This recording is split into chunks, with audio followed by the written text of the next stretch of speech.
Corona kit సృష్టికర్తకు మా ఘన నివాళి. ఈరోజు అత్యంత విషాదకరమైన రోజు.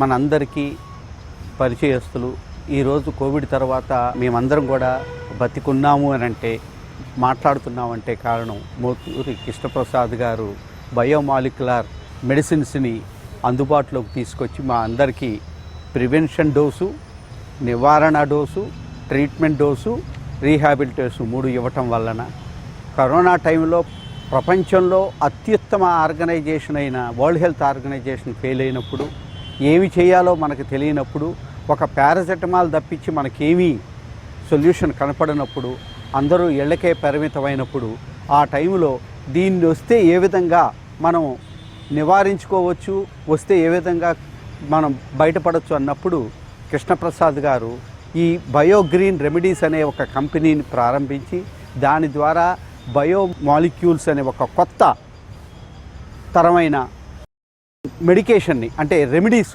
వాటిని తయారు చేశారు. ఆ తయారు చేసిన రెమెడీస్ ద్వారా చాలామందికి రాకుండా వచ్చినా తొందరగా తగ్గిపోయి 3 రోజుల్లో నెగిటివ్ రిపోర్ట్స్ అయిపోయి, తర్వాత కోవిడ్ వచ్చిన తర్వాత హాస్పిటల్స్లో ఉండి చాలామంది దీర్ఘకాలికంగా బాధపడుతున్న వారికి ఆ కాంప్లికేషన్స్ నుంచి కూడా బయటపడటానికి రీహాబిలిటేషన్ కిట్స్ తయారు చేశారు.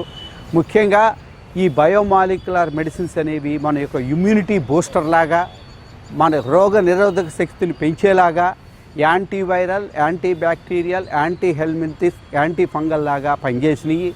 వీటిని ఒక సంజీవిని అనేలాగా మేమందరం కూడా చూసాము. మేము అలోపతిక్ డాక్టర్స్ అయినా కూడా మాకు ఎక్కడా కూడా ఇటువంటి మిరకిల్గా పనిచేసే ఒక మాలిక్యులర్ మెడిసిన్ని మేము చూడలేదు.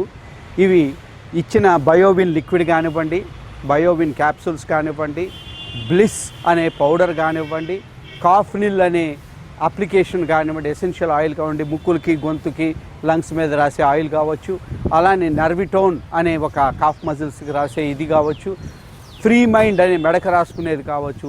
ఈ విధమైన ఒక 5 కాంబినేషన్స్ తోటి ఒక కిట్ తయారు చేసి ఇమ్యూనిటీ బూస్టర్ అనే కిట్గా, కరోనా ట్రీట్మెంట్ కిట్గా, కరోనా రీహాబిలిటేషన్ కిట్గా 3గా తయారు చేశారు.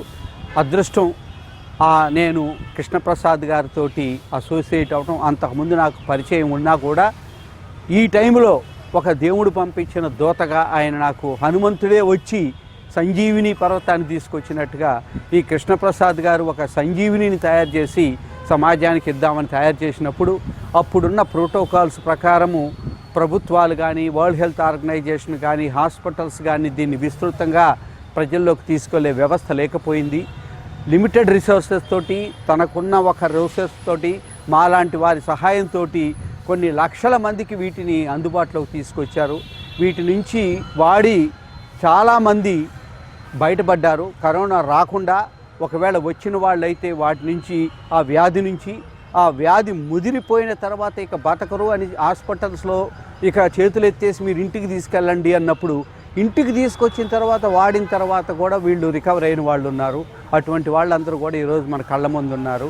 ఆయన యొక్క ఆశయాలని మనం ముందుకు తీసుకెళ్ళటానికి మనం అందరం ప్రయత్నం చేయాల్సిన అవసరం ఉంది. ఈయన కారణ జన్ముడు, జీవన్ముక్తి పొందారు. ఎందుకనంటే ఏ పర్పస్ కోసం వచ్చారో అది అయిపోయిందేమో. ఇది అందుకని మనం అందరం కూడా భగవంతుని ఆయన ఆత్మకి మనం శాంతి ప్రసాదించాలని కోరుతున్నాం.